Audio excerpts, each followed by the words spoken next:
Hello everyone, good morning সকলকে। কেমন আছো সবাই? আশা করছি সবাই খুব ভালো আছো। আমিও মোটামুটি ভালোই আছি। আমার নতুন আরও একটি ভিডিওতে তোমাদের সকলকে স্বাগত রইল। আজকে সকালে ব্রেকফাস্টে চাউমিন বানিয়েছি। খুব ইচ্ছে করছিল আজকে চাউমিন খেতে। আসলে কদিন ধরেই আমার শরীরটা ভীষণ খারাপ, তো ওই জন্য তোমরা হয়তো আমার গলার আওয়াজ শুনে বুঝতেই পারছো, প্রচণ্ড ঠান্ডা লেগেছে, গলা বসে গেছে, চোখ মুখ ফুলে গেছে। এই যে ওষুধের ডাব্বা নিয়েই বসে পড়েছি, খাবারটা খেয়ে ওষুধটা খাবো। প্রচণ্ড ঠান্ডা লাগার কারণে আমি কোনো খাবারের স্বাদ বুঝতে পারছি না। নাক বন্ধ হয়ে গেছে, কানও বন্ধ হয়ে গেছে, সব খাবারই যেন কেমন একটা পেন ছুটে লাগছে। না ঝাল, টক, মিষ্টি, তেতো, নোনতা কিছুই যেন বুঝতে পারছি না। তো যাই হোক, শরীর খারাপ হলেও তো কিছু করার নেই, দুপুরে রান্নাটা করতে হবে। তো এইদিকে কালকে 2 পিস মাংস রয়েছে, আর আজকে ভাবছি করব পেঁপে, আলু আর বড়া দিয়ে তরকারি, আর একটু ঢ্যাঁড়স আছে, ঢ্যাঁড়স ভাজা। তো ছেলেকে বোতলে জল ভরে দিলাম, ওর স্কুলের টাইম হয়ে গেছে, ওর টিউশনও ছুটি হয়ে গেছে। তো ওকে এখন খেতে দেবো, খাইয়ে দাইয়ে রেডি করে স্কুলে পাঠাবো। তবে জানো তো, আমি এই 2 দিন থেকে আর স্কুলে যাচ্ছি না। প্রচণ্ড শরীর খারাপ, আমি মাথাও ঘোরাচ্ছে, গাড়ি চালিয়ে যেতে পারছি না রোদের মধ্যে। তো সেই জন্য আমি 1 মাসের জন্য একটা টোটো করে দিয়েছি। তো টোটোতেই করেই যাই। তোকে স্কুলে পাঠিয়ে দিয়ে বেশ কিছু কাজ করছিলাম। এই যে দেখতে পাচ্ছ অনেকগুলো ডাব্বা, যেগুলোর মধ্যে আমার ওষুধ থাকে, তারপরে হচ্ছে সাজগোজের জিনিসপত্র থাকে, সেই সব ডাব্বাগুলো আজকে আমি ধুয়ে দিয়েছিলাম। সামনে যেহেতু দুর্গাপুজো, আর বাঙালিরা তো দুর্গাপুজোর সময় ঘরের কোনা কাঞ্চি যত যাবতীয় নোংরা আছে সব কিছুই পরিষ্কার করে। তো ঠিক তেমনই আমিও ঘর পরিষ্কার করেছি। তো আমার এই বেডরুমটা আমি পরিষ্কার করেছি, তো তখনই সব কিছু যেগুলো ধোয়ার সেগুলো ধুয়ে দিয়েছি, যেগুলো রোদে দেওয়ার সেগুলো রোদে দিয়েছি। তো চলো আগে খাবারটা খেয়ে নিই, তারপরে ওই জিনিসগুলো গুছাতে হবে। তো এখানে বড়া, পেঁপে, আলু দিয়ে তরকারি আর ঢ্যাঁড়স ভাজা। ভাতটা খেয়ে নিলাম, খাওয়ার পরে এই যে শুরু করেছি গোছগাছ। ঘরের সমস্ত জিনিসই লণ্ডভণ্ড হয়ে পড়েছিল, একে একে সব গুছিয়ে নিয়েছি। আলমারির যত জামা কাপড় ছিল সব কিছু বের করে আবার নতুন করে গুছিয়ে রেখেছি। শোকেসের সমস্ত কিছু বের করে পেপার চেঞ্জ করে আবার নতুন পেপার দিয়ে সব কিছু গুছিয়ে তারপরে আবার ন্যাপথলিন দিয়ে রেখেছি। প্রত্যেক বছরে এটা আমি করে থাকি।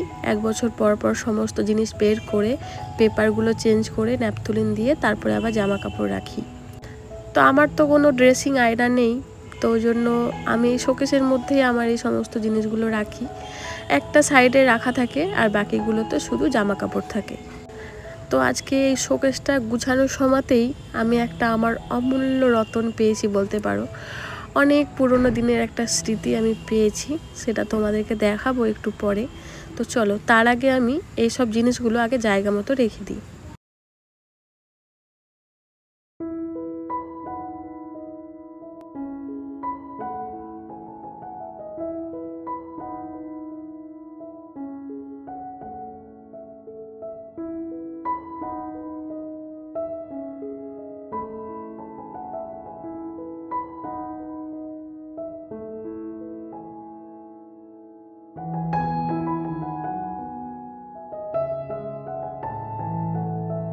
আমি অনেকক্ষণ থেকে কিন্তু শোকেসটা গুছিয়ে চলেছি, এখনও শেষ হয়নি। এখন বাজে 5টা, বিকেল 5টা বাজে।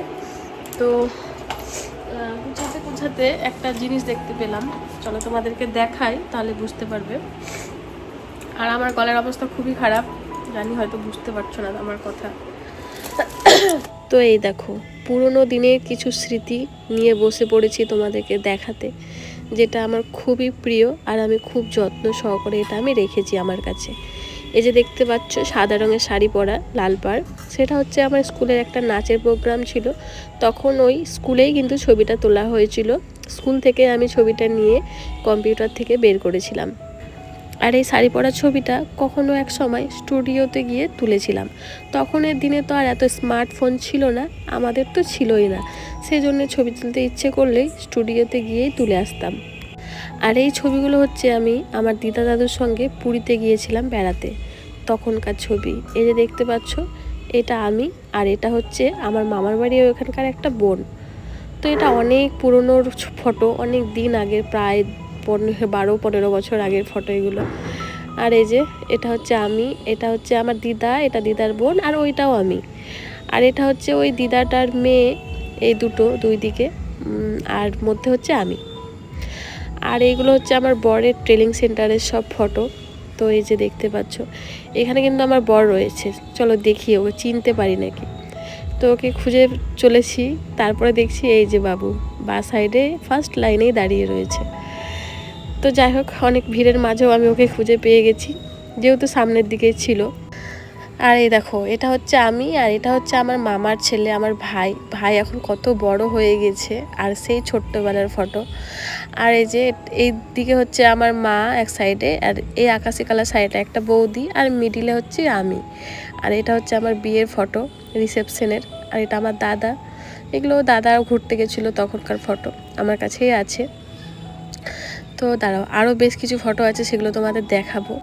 তো এখানে বরবাবুর ট্রেনিং সেন্টারে অনেক ফটো রয়েছে, সেগুলো এখন আর দেখালাম না। তার আগে দেখা, এই দেখো মা বাবা, তার সঙ্গে হচ্ছে আমি কত ছোট ছিলাম, আর সেই ফটো এখন দেখছি, নিজেরই কিন্তু বেশ ভালো লাগছে, মনে মনে খুব আনন্দ হচ্ছে সেই ছোট্টবেলার ফটোটা দেখে। আর এগুলো আমার বিয়ের কিছু ফটো, যেগুলো দেখে আমারও খুব হাসি পাচ্ছে। আর তখনের দিনের ক্যামেরা সেই রকমটা ছিল না। তো যাই হোক, এগুলো আর তোমাদেরকে দেখাবো না, দেখলে তোমাদেরও খুব হাসি পাবে। তো চলো এই ফটোগুলো দেখায়, যেগুলো আমার হচ্ছে মানে বিয়ের আগের ফটো। আমার বিয়ের ফটোগুলো আমার একেবারেই বাজে এসেছে, যেগুলো দেখতে আমার নিজেরও ইচ্ছে করে না। তো এই দেখো, একটা দেখালাম তোমাদের, আর দেখাবো না। আর এই ফটোটা তো তোমাদেরকে দেখালামই। আর এই যে ফটোটা হচ্ছে আমাদের 5 বান্ধবীর, সেই যে বললাম নাচের প্রোগ্রামে, তো স্কুলেই তোলা ফটো। আর এই ফটোগুলো হচ্ছে বিয়ের আগের ফটো। আর এইবারে যে ফটোটা তোমাদের দেখাবো, সেটা হচ্ছে আমাদের বিয়ের পরে গিয়েছিলাম মালদা ঘুরতে, মানে মাসি শাশুড়ির বাড়ি, সেখান থেকে গৌড় মালদা ঘুরতে গিয়ে এই ফটোগুলো তুলেছিলাম। আর এই যে এটা হচ্ছে আমার দেওর আর আমি।